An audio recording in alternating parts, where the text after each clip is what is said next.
I just want to record my thoughts as I'm thinking them now, as I think conversation is important, and it's important that we all keep talking about what's going on, because the likelihood is the world has just changed, is now changing for the foreseeable future, at least for about 18 months until we have a vaccine.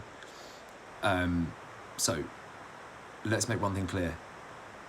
What Boris Johnson, the Prime Minister of the UK, is currently doing, and yes, I'm sorry anyone watching this, I'm not going to be beatboxing or making any music or saying anything funny.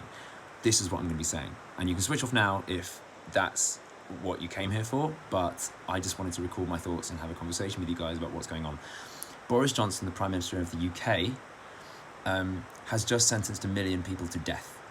He is going against the advice of the WHO.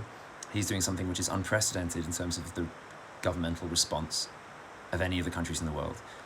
And it's no surprise. His government the other day had to dismiss someone because they'd hired someone that believed in eugenics. Dominic Cummings, his advisor, and Johnson together got elected on the idea that they would blither through Brexit, that they would go forward with a no-deal Brexit, and being British will be enough, where we can demand what we want and we will get it. We'll be a robust and dynamic government for the future.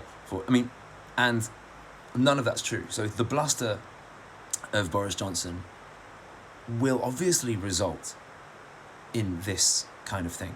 So I don't know how to put this in anything other than the most succinct and stark terms possible. If you live in the UK, you cannot leave because there are travel restrictions, or at least there will be in about a week's time. There's no way you can go in the world that is essentially safe. You can go and live in the forest somewhere, that's fine.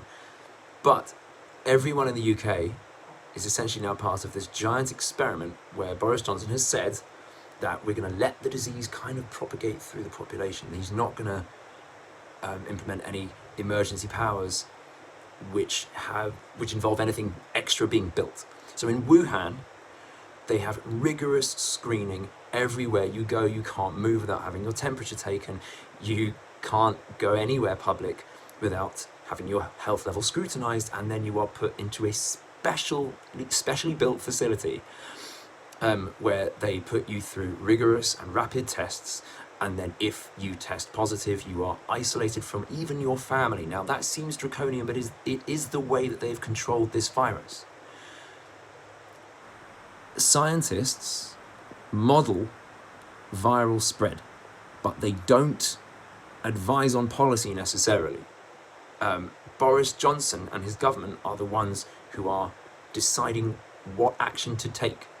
They need to take the kind of action, firstly, that other countries are taking to try and stem the pandemic, or if they've decided that actually closing schools isn't going to be necessarily that pragmatic a move, which there's science and data on that, which I'll link to later in this description. But if they've decided that closing schools isn't the vibe, if that's not going to help, if it's not pragmatic, if it won't be helpful, then you must build specialist centres and you must staff them.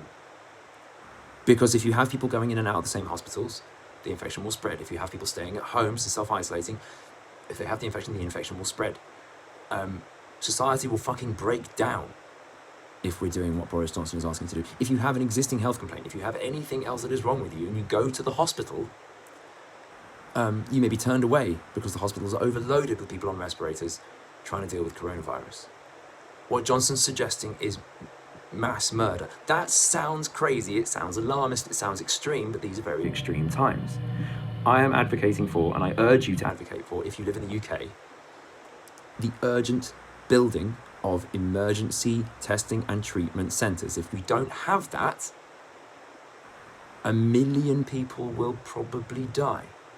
And 1 million sounds like a nice sort of convenient round number. There's, 60 million people in the UK, something like that.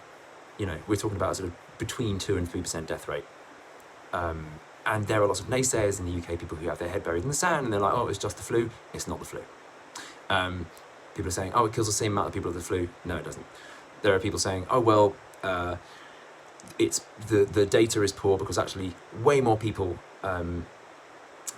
need to be tested, so that will affect the death rate once you factor in all the other people that haven't been tested. Well, no, because in Wuhan they've been very rigorous with it, and they have good data. That's the data we're talking about. Lots of people have their head in the sand about this. The world is going into lockdown. This is an unprecedented time. We need unprecedented investment, probably involving massive amounts of government borrowing, into a push to save 1 million people's lives. What Boris Johnson is suggesting is to not save them. Now, if you don't want to save 1 million people's lives, okay, fine, you do that. You have 1 million people die. But also, the hospitals will be overwhelmed. So more than just people that have the coronavirus will die. People that needed urgent treatment, ongoing treatment, outpatients. Think what that will do to society. Think of the fear, think of the panic. This is no fucking joke. So again, Boris Johnson is suggesting that society basically breaks down. And no, I don't know why the Germany death rate is so low, but that needs to be researched. I will research that and I will get back to you all. Again, I'm not a medical professional, but I'm someone that loves data and loves science. I'm not sure if this is helpful, mate. You're totally stretching numbers here. This is more fear-mongering, legit concerns. 1 million people dying. Well, okay. Boris Johnson is saying, and the government is saying, that essentially 95% of the population will get it. Just do the maths. Maybe not 1 million, maybe 500,000. Is that okay? Is that fine? What I'm saying is, right now it seems okay. Right now it seems like, you walk around, the sky hasn't fallen, everything seems fine. But just fucking wait, right? We need an urgent response to this. Look at what they've done in Wuhan. They have slowed it, but the only way they've slowed it is by putting in insanely draconian measures and effectively building new things, building new hospitals. For the last 20 years, we have been, in the UK, closing down hospitals. Who the fuck closes hospitals? Tony Blair closed hospitals.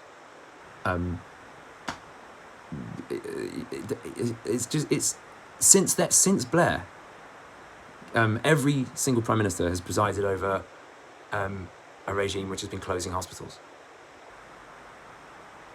Right, Simon Ellie says 2% of 60 million is 1,200,000. So yeah, I think I'm giving a conservative estimate when I'm saying that 1 million people are going to die. Now you can call it what you like, right? But we need more hospitals. We don't have enough as it is. The NHS is already at capacity. I'm worried because I have underlying health conditions, as do most people.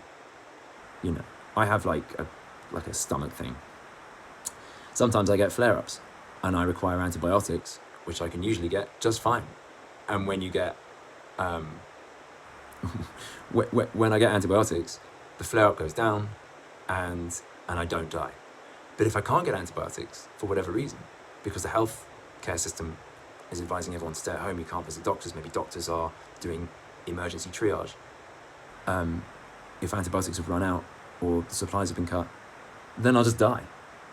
My gut will burst and I'll die. I mean, loads of people have existing health conditions. More hospitals won't help without more docs. Yeah.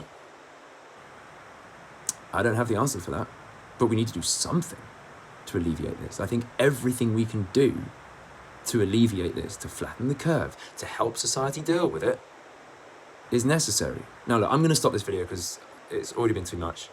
And again, I'm operating here at the edge of my knowledge. We're all suddenly having to become virologists and epidemiologists out of nowhere because, unfortunately, when life hands you an existential challenge, you need to meet it.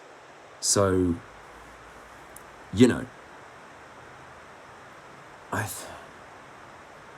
these are weird times. And in terms of the events industry, which is being decimated, I suppose now that's a kind of secondary concern. But people's livelihoods matter. In terms of the events industry, yeah, you're going to see lots of people starting Patreons and doing live streams and things like that. So hopefully people like me will be entertaining the rest of the world from the comfort of our homes. But yeah, as you say, panic is not the answer. Panic is not the answer. I'm not suggesting that we panic. I'm suggesting that we lobby the UK government to drastically and immediately change tack. Do you know what they fucking said today? I said I was going to stop this, but do you know what they said today? Well, they announced like last night that they were going to change tack and up, go to the next level, and they were going to announce police powers to detain people with coronavirus. Are police doctors? No, they're fucking not, are they? They're police. Where are they going to put them? In a cell? Is that going to help? Have they got an IV drip and a respirator in a cell? No, they fucking haven't. This isn't a joke. It's fucking insane. I'm gonna go. Here with a song. Here's a song. Stay safe, look after your loved ones, lobby the UK government not to do the fucking shit they're doing, which is essentially nothing and will result in a mass genocide. Okay, I'm gonna go now and look after my family, and first I'll have a shower, and because I smell, and I'm just gonna enjoy the last few days of things being okay before the fucking purge starts. And that sounds alarmist. But these are very, very, very weird times. Take care of yourselves. Don't panic. Oh, one other thing. Do not stockpile. Okay? Don't stockpile. Because here's another thing the government has to do. They have to institute rationing immediately. That is the only way to stem the panic. This is where the libertarian argument just falls down. You can be libertarian about lots of things. There are libertarian arguments to be made. When it comes to something like this, which is a pandemic where nobody is separate from, the public good, rationing is the only way to get through it. Make no mistake. What we're going through now is the biggest challenge, not the biggest health crisis, the biggest challenge of our generation. This is what will test millennials, right? We millennials, and I put myself in the sort of, amongst the oldest of the millennials, maybe I'm Gen X, whatever, we got used to a very cushy life. The war was a distant memory. We grew up with peace in the West. This is a challenge now. Life will change. In 18 months, it may well change back, but it will never be the same. Not after what's coming.